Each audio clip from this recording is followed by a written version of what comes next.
Hi, I'm the hydroponics guy. Today I want to show you how you can give your plants a real boost for winter. It's early fall, it's a nice cloudy day, so I've decided today I'm going to bring my plants outdoors and give them a bath, leach the root systems, get rid of all the impurities that have built up around the roots from the water and unused nutrients and all of that, and get them all set for winter.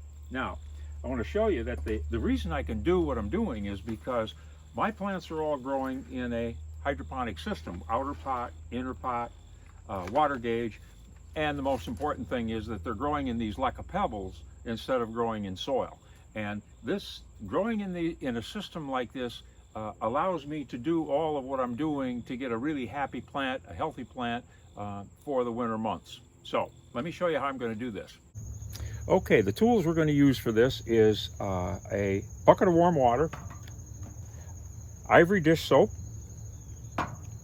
a soft bristle brush, and I'm going to add neem oil to my water just in case there's any insects and for a preventative measure. The only neem oil that I use is a 100% cold pressed neem oil. I don't use the diluted version, doesn't do any good at all. Scissors to trim the leaves, and then of course trusty garden hose to rinse the plant down when we're done. Now, if you don't have a patio or you don't have a balcony that you can take your plants out on to do this, you can do this in the shower also. Step number one is to trim the tips of the leaves. You'll get brown tips on many of your leaves, spider plants, rhapis palms, things like that. It's not abnormal. This is from the fluoride and chlorine and so on in the water, and the plant pushes them out to the end of the tips.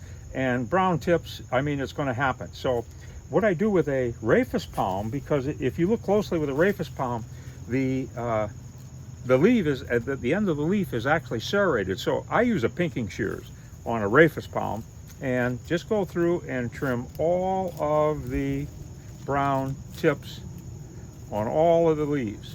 It takes time, but your plant's going to be happy.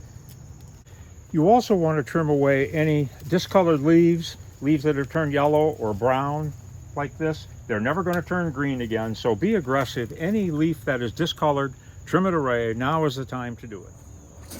Now, after we've trimmed all of the brown tips, we give the plant a good shower with the garden hose. Oh boy, he loves this. Okay, this is an important part. This is how we clean the leaves. You hold the leaf in your hand and you use the brush and you pull the brush towards you. You never brush inward, you always pull out, brushing all of the leaves. Then you also want to get the underside of the leaf because that's where insects hide. And what you do is you keep your brush saturated and you just work your way around the plant gently and evenly, pulling the brush towards you with your soapy water. Now I clean about a fourth of the plant or just one side of the plant, and and then I rinse that part down because I don't want those soap suds and all of that stuff to dry on the leaves. And you can't overdo it with this part. Okay, now you might be wondering what happens to all of that soil and neem oil and all of that when it washes from the leaves down through the stems into the pot.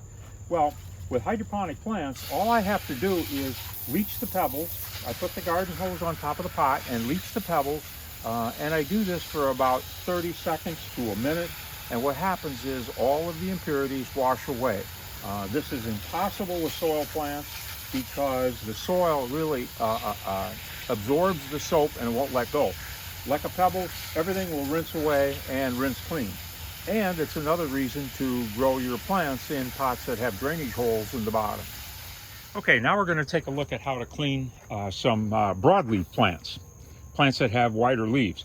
This is a Dracaena warnicki, or ribbon Dracaena, in a 7-inch tall pot, and this is Clivia growing in a 7-inch. That's a 6-inch tall, that's a 7-inch tall. Cleaning these plants, the first thing we do is, just like before, we get rid of all the bad leaves, and then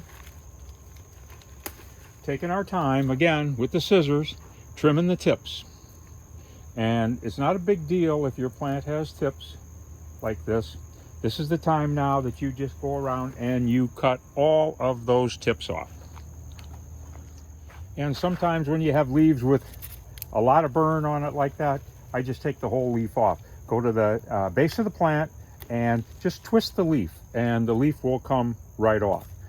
The other thing you want to do when you're trimming is trim on an angle, rather so that it doesn't look so cut off when you trim the ends. Okay, that looks pretty good. So now I've removed the plant from the outer pot, and now I'm going to use the garden hose or in your shower and give it a good bath. Then it's the same procedure with your brush, holding the leaf in your hand and pulling the brush towards you. You don't go in, you pull it out. And you just go around and you get all of the leaves. And you need to get on the underside of the leaves too. And you can do that, just start at the bottom, take your time, and this plant will be a happy guy too when we get it all cleaned up.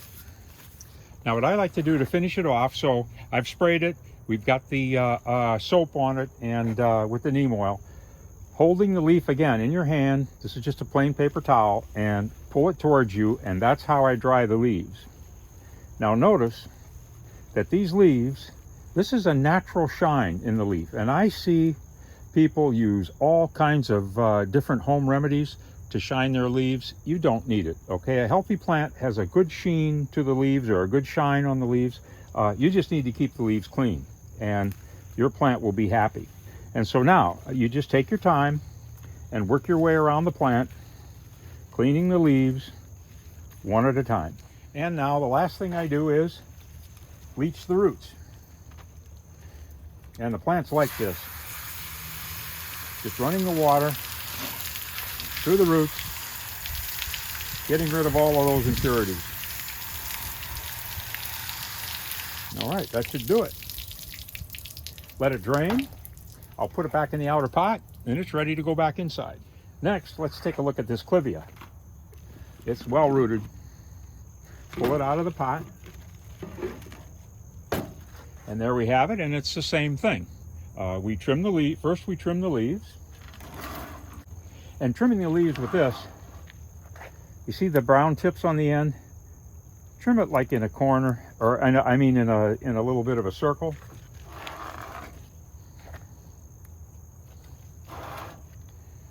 I'm not going to take any leaves off of this guy. I just have 3 trims. Okay, it's the same process again. Give it a shower using my neem oil and soap, holding the leaf and pulling it away from the plant. Give it a shower, bleach the roots. Hydroponics makes this stuff really easy and clean. Using my paper towel, I'm going to hold the leaf in my hand, pulling it towards me and cleaning the leaves one by one. And don't forget to do the underside of the leaves. That's just as important as the top. And there's our clivia, all cleaned up. That's a nice looking plant. Okay, we're back indoors, and I just want to take a minute to show you how this Rhapis palm is set up in its decorative pot that gives me the ability to take it indoors and outdoors. The setup for the Rhapis palm is, first of all, it's growing in a 14-inch grow pot with the Leca pebbles. And what I've done is I drill holes all the way around the side of the grow pot so that the air gets into the root system, and that helps me get the healthy plant that I have. Now over here on the decorative pot, this is a tall ceramic container, and what we have here is on the inside is a clear plastic saucer that catches the water, that acts as the reservoir, and that is built up to sit at about this level, so that when I put the plant in there, the plant will be sitting up about at that level, and we'll have a nice looking plant. Okay, now all I have to do is pick up the plant and put it back in its decorative container. I just want to point out that when I pick up the plant, I want to pick it up by the pot, not by the plant itself, so that the plant doesn't pull out of the pot. So all I have to do is lift this guy up, put him in a decorative pot, and there you are, a happy plant.